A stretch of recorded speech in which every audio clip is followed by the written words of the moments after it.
Fia pélvica.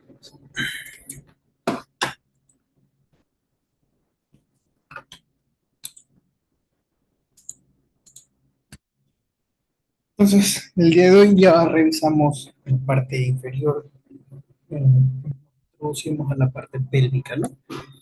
Donde la parte pélvica hay que recordar que tendremos dos pelvis, ¿no? Una parte de lo que vendría a ser la pelvis verdadera, que vendría a ser la parte de dosificación como tal, ¿sí? Que está conformada por lo que es la parte del pubis, el sacro, el coxis, la unión ilioisquión, ¿sí? También vienen lo que tendrían a ser músculos del suelo pelviano. Y acompañado también tenemos que va a ser la pelvis falsa, ¿sí? La pelvis falsa va a ser que la parte superior, donde acá está contemplado lo que son las crestas ilíacas, base del sacro y la pared abdominal. ¿Ya? Entonces tenemos la pelvis verdadera por la formación del macizo óseos y la pelvis falsa que está conformada con las alas de las crestas y acompañada también de tejido blando, como vendría a ser la pared abdominal.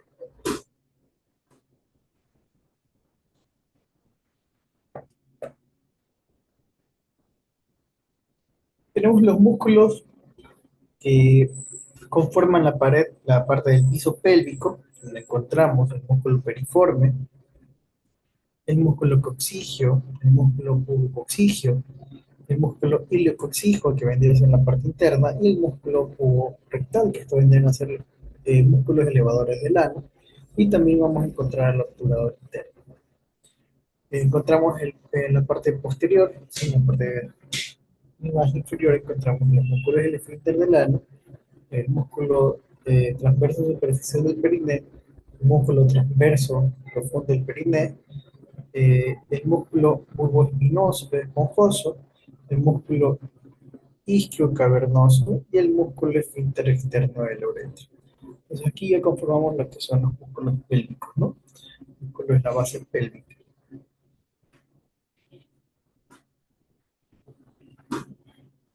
Uno de los órganos contemplamos en esta parte de acá va a ser la vejiga, que recordemos que la vejiga va a ser un órgano hueco único, sacular,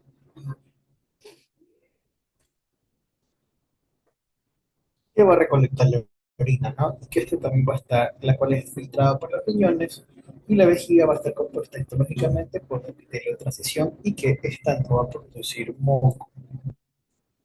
Está compuesto por un cuerpo, ¿sí? Donde se recolecta la orina, vamos a encontrar en la base, que va a controlar lo que es el trígono vesical, y bueno, en el trígono también se va a localizar el uretro. Tenemos una capacidad aproximada de 400-600 ml, que también podrá llegar a ser los 1000. La función de la vejiga va a ser recolectar orina y también proveer el control sensitivo y motor de la micción.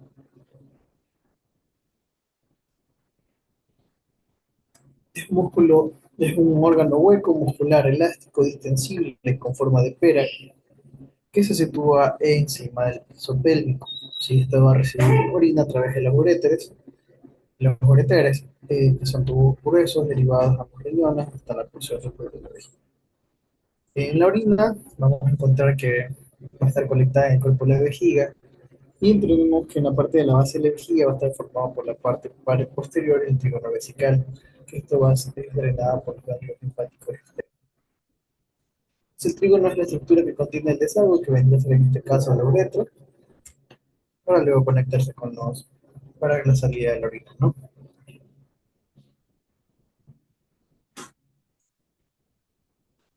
La vejiga va a estar irrigada principalmente por ramas de las arterias ilíacas internas, es drenada por las venas ilíacas internas y tanto en hombres como mujeres los vasos linfáticos de la cara superior de la vejiga desembocan en los ganglios linfáticos ilíacos externos. La linfa de las otras caras de la vejiga drenan también hacia los ganglios linfáticos ilíacos internos y los ganglios linfáticos sacros ilíacos comunes.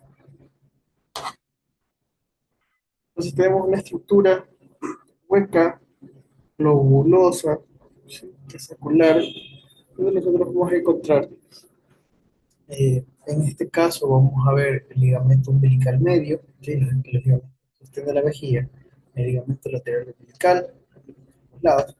Vemos el músculo detrusor, que es el que nos va a permitir ejercer presión para la salida de la orina. Vemos los mediatos laterales, ¿sí?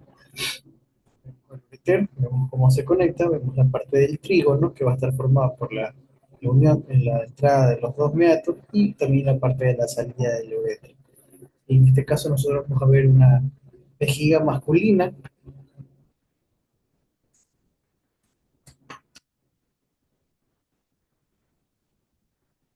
Entonces, la función de la vejiga tenía dos, ¿no? Eh, eh, que se llene, ¿sí? Vamos a tener también que va a reconocerse como que la vejiga se sienta llena y que también tenga la capacidad de vaciarse. Entonces aquí también viene y entra el control motor que permite orinar voluntariamente. Entonces la pared vesical se va a estirar cuando está llena o se aproxima a su capacidad y este emite unas señales que se transmitían a través del sistema nervioso parasimpático para contraer el músculo detrusor, que esto aquí es una capa de pared vesical constituida por fibras de músculo liso que son ordenadas en fascículos longitudinales, circulares o en espiral. Y esta señal va a hacer que estimule la vejiga para poder expulsar la orina a través del uretra. ¿Qué vamos a tener que nosotros valorar? Que nosotros tenemos que revisar en la parte de la vejiga, va a ser la valoración del volumen vesical, encontraremos el grosor de la pared, imágenes expansivas, masas sólidas, ¿sí? Si existen o no, si pueden existir imágenes, órganos adyacentes, ¿sí? Y también vamos a ver si que existen formaciones quísticas en el interior de las vejigas y repercusiones en las vías urinarias superiores, ¿no? Pero ¿cómo vamos a realizar esta ecografía? Nosotros vamos a utilizar un transductor de baja frecuencia, que en este caso vendría a ser el convexo, ¿sí? Y tenemos nuestro paciente de cúbito 2A.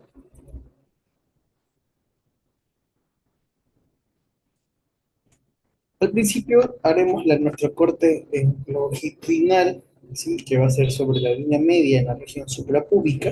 ¿Sí? Vemos esta especie de pubis, donde nosotros vamos a realizar un pequeño balanceo que vamos a apuntar para hacia la parte caudal para poder nosotros revisar el corte longitudinal de la vejiga, que en este caso el corte va a ser de forma triangular. El corte longitudinal va a ser de forma triangular. Y al girar nuestro transductor, nosotros vamos a tener una imagen de la vejiga en el corte transversal. Lo ideal para hacer este estudio es que el paciente llegue con la vejiga llena, que tome por lo menos unas dos botellitas de agua antes de unas 20 30 minutos antes del estudio, que llegue con la vejiga llena y nosotros podemos realizar con mejor facilidad. Recordar que la vejiga va a estar llena de líquido y la ventana, esto nos va a permitir una ventana acústica. Nosotros debemos tener aproximadamente un promedio de 200-250 ml de orina para poder hacer una buena valoración. Tenemos los diámetros, que ahorita lo vamos a tomar, y que vamos a también a revisar. Vamos a revisar qué es el volumen premiccional y el volumen postmiccional. Entonces, en el momento que llega el paciente, tenemos el volumen premiccional, si se toman las medidas del longitudinal y el diámetro posterior y el diámetro transverso. Hablando de retención urinaria, nosotros tenemos que el volumen postmiccional mayor de 10% del volumen premiccional y hablamos de una patología, ¿no? Que ya será retención.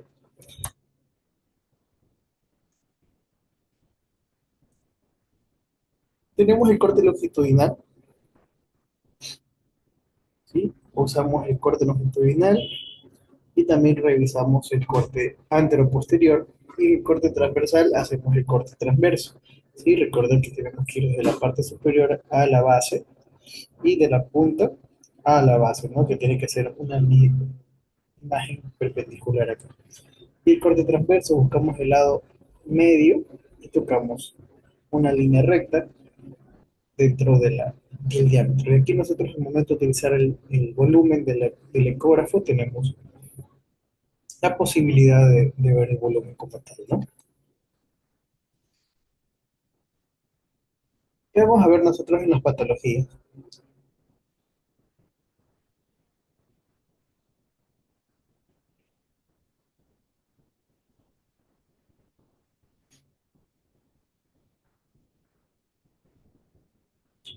Dentro de las patologías, nosotros vamos a presentar son los ureteroceles, los divertículos, las litiasis vesicales, las dendritis enfisematosas, el hematoma vesical, el CA de vejiga, la hernia vesical y también tenemos los traumatismos vesicales, ¿no?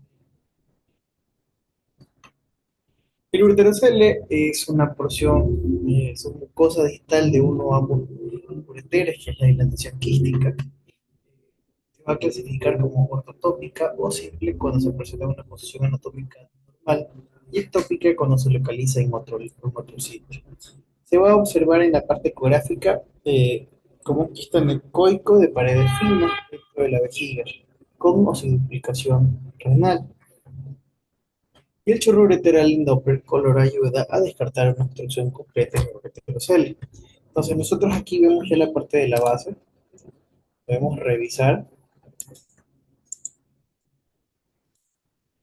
vemos la parte del corte longitudinal, el corte anteroposterior y podemos verificar que este segmento que está aquí vendría a ser lo que es el trígono, como es la parte de la uretra, del ureter, perdón, y tenemos también acá hacer una imagen quística de pared definida, contenido nicogénico, y en el momento de colocar Doppler nosotros podemos distinguir si existe o no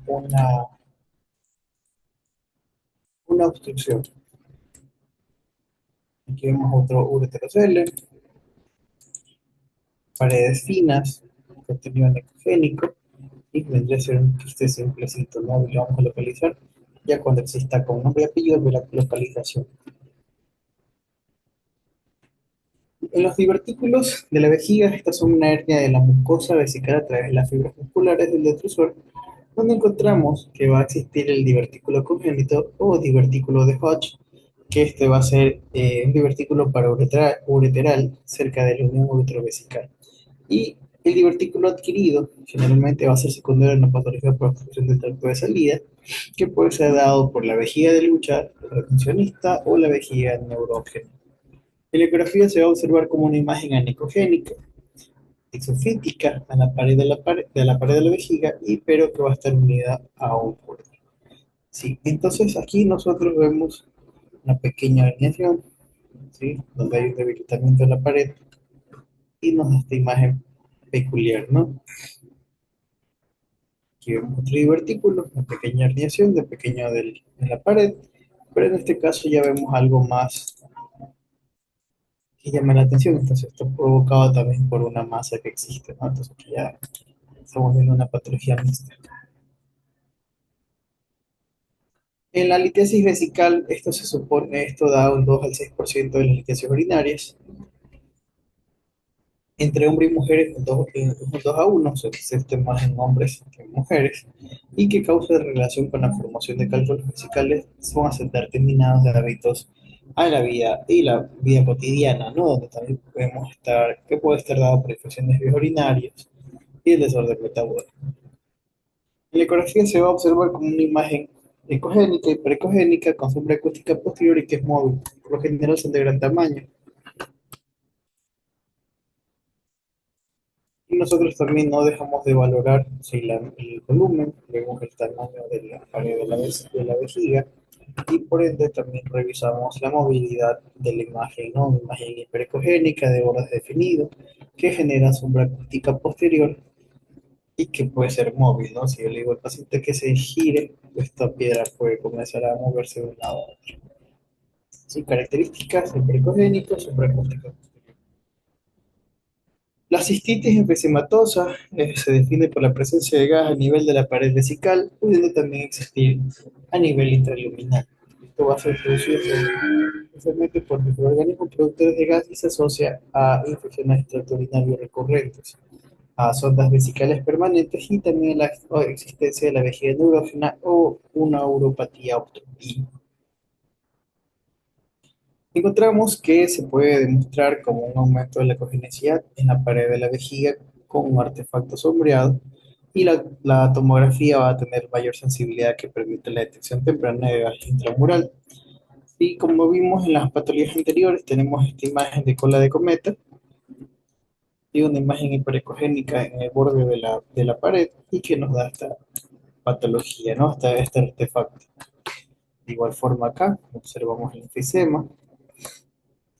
El hematoma vesical de estado producido por diferentes causas, entre las más comunes podemos encontrar traumatismos, las itus, las neoplasias, y que vamos a encontrarla como una imagen heterogénea, pericogénica, que te puede estar presentando un nivel líquido-líquido.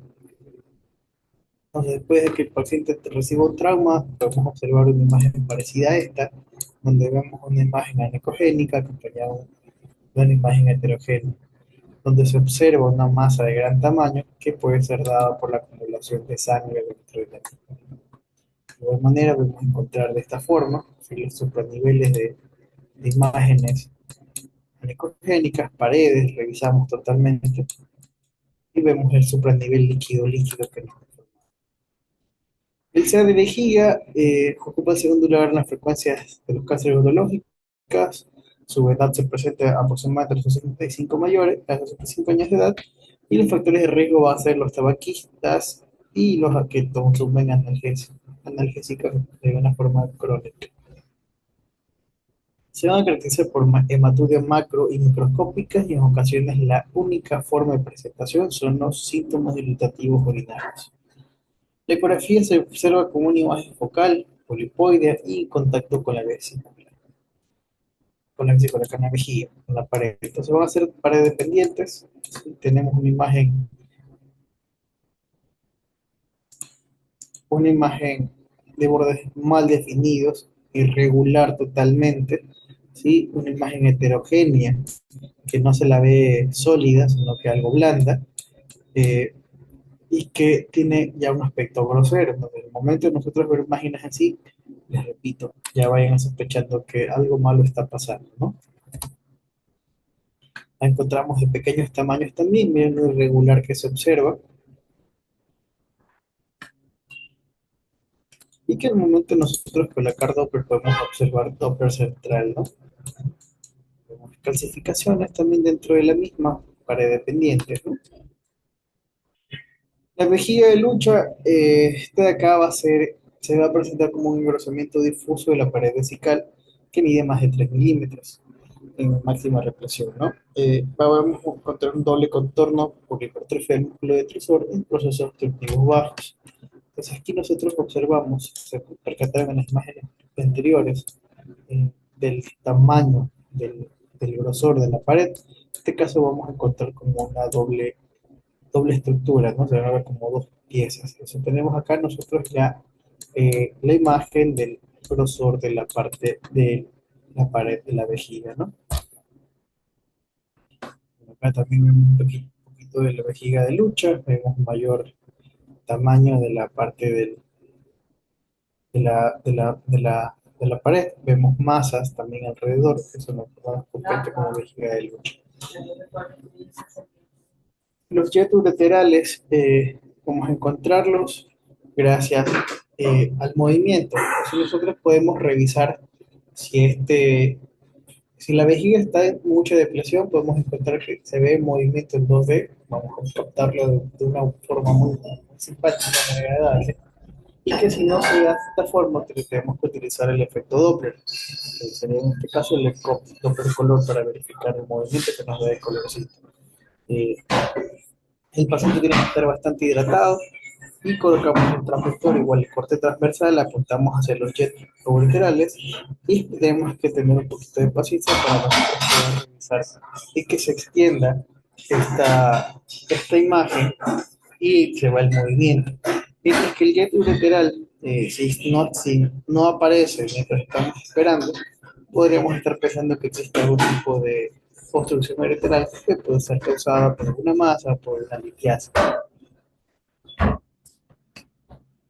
Recuerden que ya vimos esta imagen así en la clase del día sábado, perdón, sí, del día sábado, y pudimos observarla con claridad.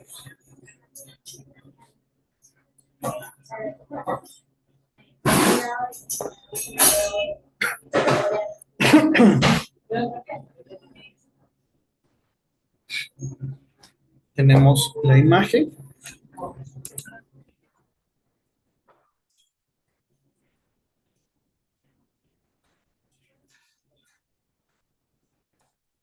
Mejor, ahorita.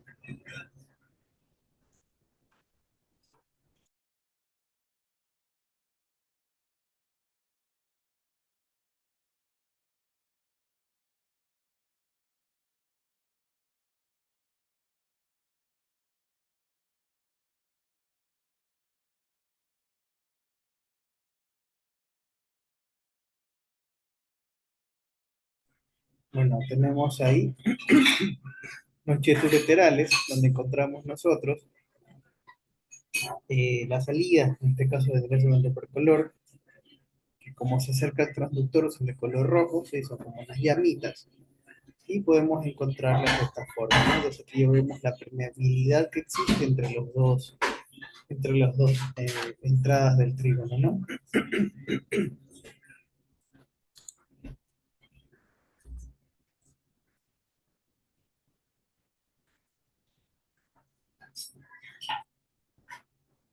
Vemos la vejiga neurógena, que es un problema que en la persona parece control cerebral, de la médula espinal o de los nervios. Entonces nosotros vemos que los músculos y nervios que deben trabajar juntos para que la vejiga contenga la orina hasta que esté listo para vaciar.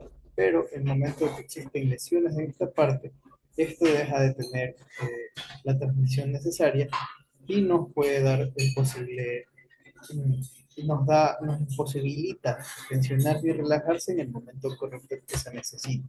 Pues aquí vemos una imagen de una vejiga bastante amplia, que tiene bastante cantidad de orina.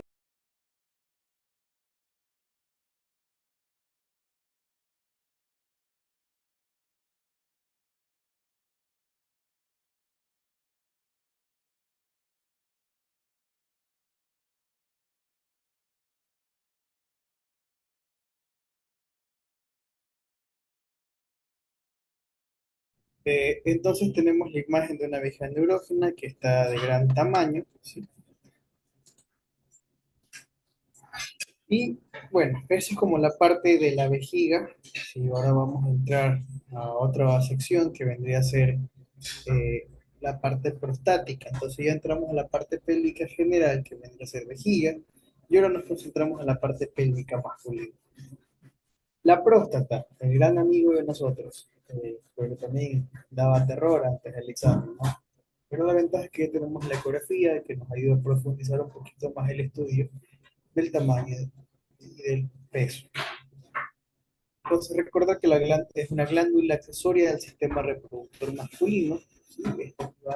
La función de este va a ser producir el flujo prostático, que luego se combina con el esperma proveniente de los testículos y con el seno. La función principal del fluido prostático es activar las células espermáticas para que lo que asiste el proceso general de la reproducción.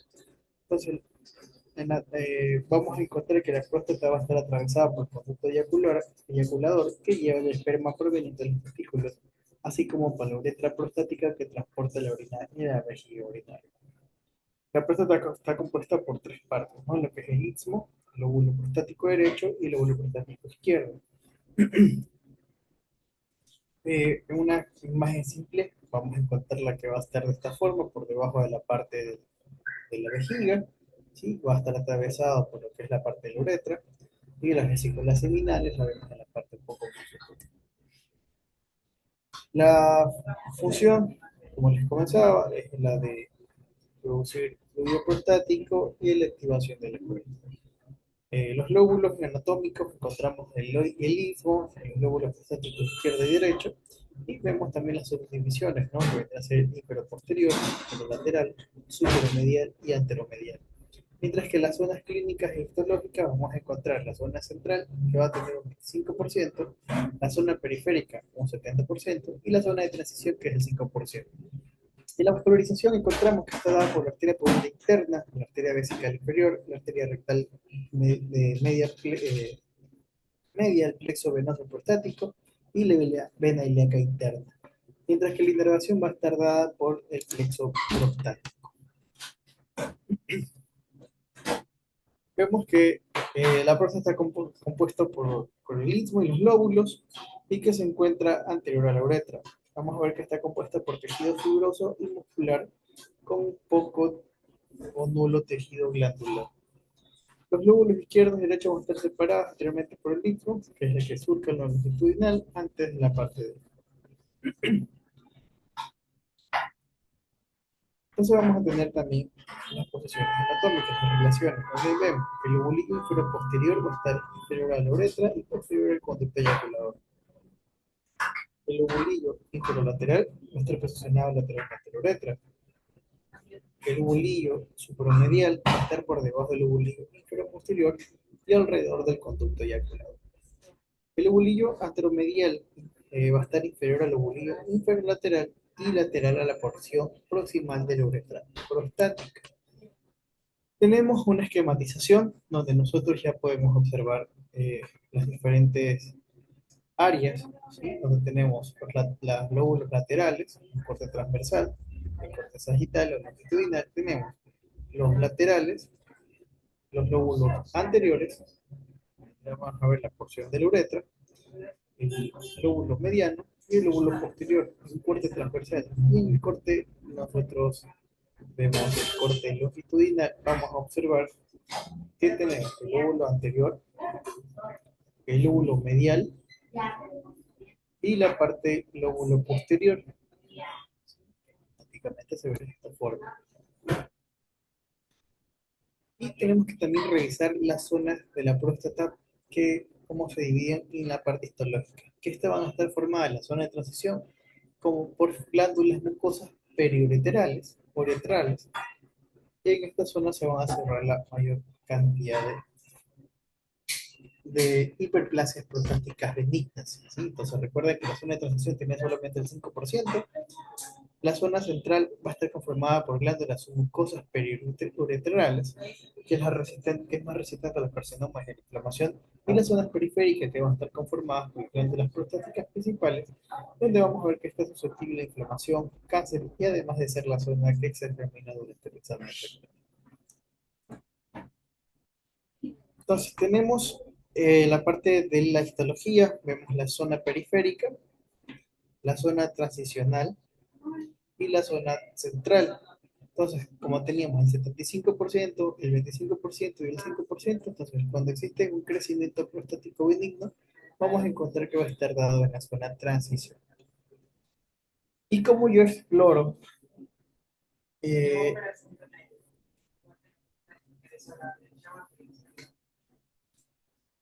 vamos a ver la exploración gráfica de la próstata en planos de corte. ¿Qué vamos a encontrarlo?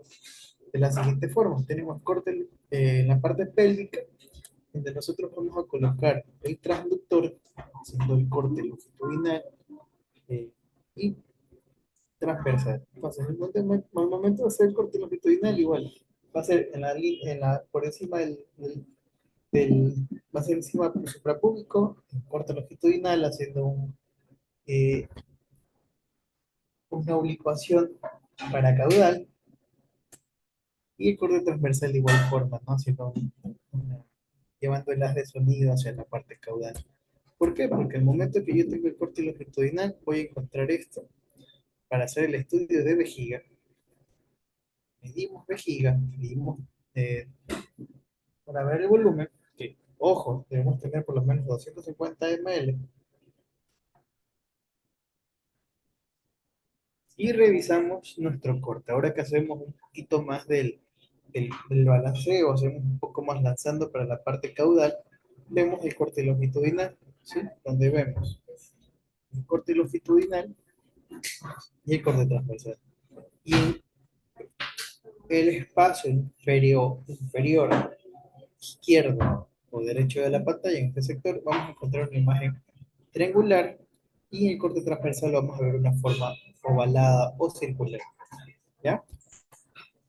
¿Qué hacemos nosotros? El cálculo me va a dar a mí un volumen prostático que vendríamos a calcularlo con un peso, ¿sí? Entonces nosotros vamos a tener los diámetros,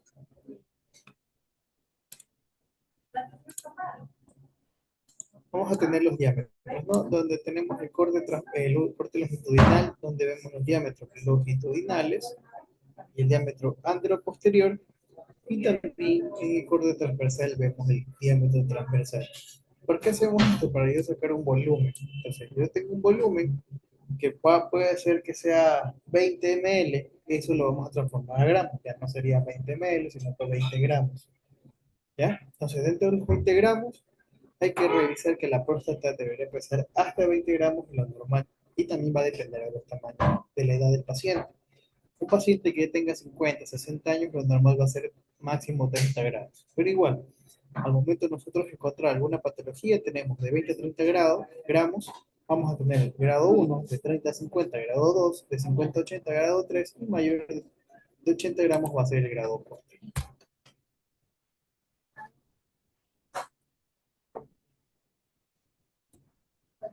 Y podremos observar de una forma algo real una imagen triangular, corte longitudinal, un corte transversal, vamos a sacar los diámetros, diámetro anteroposterior, el diámetro longitudinal. ¿Cuáles son las patologías que yo puedo encontrar para el examen?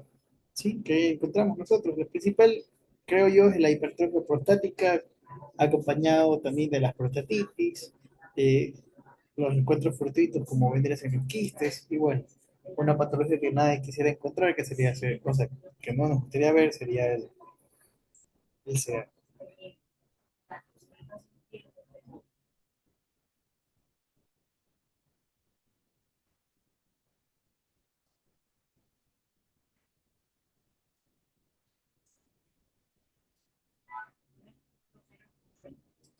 Tenemos hipertrofia prostática benigno, crecimiento prostático benigno. Esto va a ser dado siempre en la parte de la glándula interior, tendría que ser en la zona de transición. Se va a encontrar que la zona central y la zona periférica no van a sufrir de esta patología. Y eso cuando se desarrolla la glándula interna claramente separable de la glándula externa comprimida y distorsionada. Encontramos que la zona hipertrofiada se va a expresar ecográficamente de distintas maneras, donde encontramos un foco bien delimitado, que la sigla de nombre, vamos a encontrarlo como múltiples nódulos hiperplásicos, como hipercogenesidad heterogénea en áreas quísticas, y podemos ver que el aumento de la próstata va a ir hasta 70 ml, ¿no? La hipertrofia estromal se manifiesta como zonas hipoecogénicas y la hipertrofia glandular tiene forma a formar nódulos redondeados más ecogénicos y delimitados por halos hipoecogénicos de estromo. Entonces aquí nosotros vemos, ¿no? Aquí igual hay que corregir algo, esto aquí vendría a ser un poquito más superior. Vemos el corte transversal, y la línea vendría a ser aquí hasta acá, corte transversal, y vemos el corte longitudinal. Eso sería de esta forma, ¿no? Por forma triangular y forma transversal. De igual forma, corte transversal, un corte longitudinal, donde vemos que el volumen es de 99. Y según los criterios, si tiene más de 80, tendremos un grado 4. Entonces, tenemos un volumen de crecimiento prostático grado 4. Y un crecimiento periférico en forma de corazoncito, sí, por igual que un crecimiento anómalo. Esto vendría a ser un CA porque también estamos siendo dependientes del pared. En las prostatitis agudas, esto puede darse igual con la parte clínica, escalofrío, fiebre, disuria. Y en este caso, si se realiza primero el tacto rectal, va a estar presentado como grande, doloroso, y ecográficamente se puede manifestar como un área hipoecogénica en cualquier localización. En la ecografía podemos encontrar también que se puede evolucionar un absceso, y por ecografía transrectal localizamos correctamente los abscesos en caso de que podamos realizar este estudio. La prostatitis crónica se va a manifestar como con disuria, poliacuria, hematospermia y dolor perineal. Al tacto de la próstata puede ser normal o doloroso. Y por ecografía transrectal no hay una imagen específica, ya que el patrón es heterogéneo y puede tener cualquier localización. Que sea prostático se va a originar en un 80%. O sea, ¿cómo identificamos nosotros la prostatitis? Vamos a encontrar una próstata aumentada de tamaño y con la sintomatología clínica. Sí, por lo general son pacientes jóvenes que al momento de hacer la historia clínica vamos a ir resolviendo estas dudas, ¿no? Eh, el cáncer prostático se origina en el 80% en la glándula externa, 70% en la zona periférica y un solo 10% en la zona central. El 20% va a ser dado en la zona de transición, ¿sí? Y tenemos que el 35% de los cánceres están extendidos al momento de la ecografía prostática diagnóstica y que la supervivencia va a ser a los 5 años del 75%. En ecografía muchas veces se visualiza un nódulo hipoecogénico y no se ve la zona circundante filtrativa, que es isocogénica con respecto al tejido normal. Los tejidos atípicos compactos se manifiestan como ecografía prostática hipocogénica y en general no, son diferenciados, ¿no?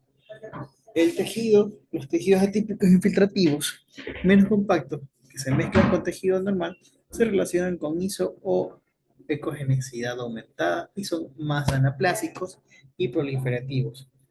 Y bueno, finalmente consideramos el criterio clásico del diagnóstico gráfico de cáncer próstata, que es el nódulo hipoecogénico en la zona periférica y que la mayoría de los cánceres visibles se van a manifestar de esta forma. Entonces aquí nosotros observamos una imagen que sería de una ecografía transrectal de próstata, donde vemos aumento del tamaño y también aumenta la pérdida del flujo, del flujo prostático, ¿no?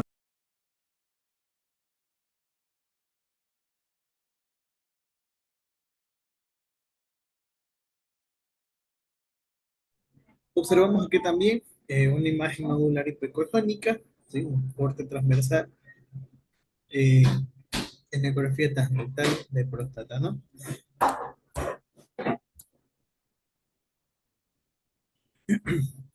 Y como recordemos, ¿no? Tenemos que ver de que de 20 a 29 va a ser grado 1, de 30 a 49 grado 2, de 50 a 80 grado 3 y por encima de 80 va a ser grado 4. Pero como sacamos también, ¿no? Hablamos al principio del volumen de retención urinaria. ¿Cómo mejoramos esto y cómo lo hacemos? Lo que nosotros tenemos que hacer es hacer una fórmula donde vamos a tener, si es que el equipo no nos da la capacidad o no nos da la forma de resolución al momento del estudio, o sea, no tenemos estos parámetros, o sea, no tenemos esta herramienta, lo que podemos hacer es utilizar la fórmula. ¿Qué va a hacer? Medir inicialmente el volumen premiccional, guardamos, anotamos cuánto mide, y posteriormente utilizamos también, después mandamos al paciente al baño, que orine, y posteriormente a esto tenemos un volumen convencional, o sea, el volumen después de la orina del paciente. Esto también va a estar dado con las mismas medidas de la vejiga. Si la vejiga está totalmente limpia o, o vacía, vamos a determinar que es una vejiga sana. En caso de que no, que tiene mayor porcentaje de retención, más del 10%, vamos a considerar que sea una patología retentiva de orina, obstructiva. ¿Ya? ¿Cómo lo hacemos? Volumen postmiccional por 100 dividido el volumen premiccional, que esto va a ser dado con un resultado del porcentaje de retención urinaria. Aquí tenemos algunos ejemplos donde nosotros deberíamos estar participando y poder observar de que si tengo el volumen premiccional de 86 y tengo el 10, hago la multiplicación que vendría a ser 10.41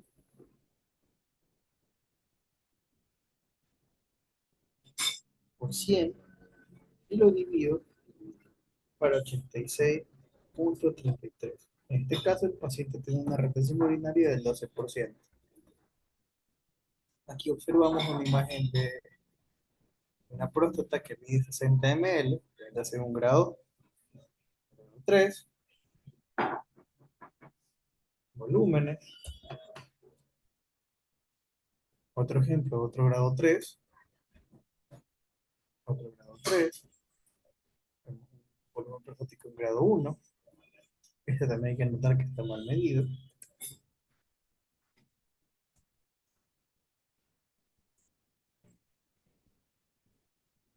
mediciones,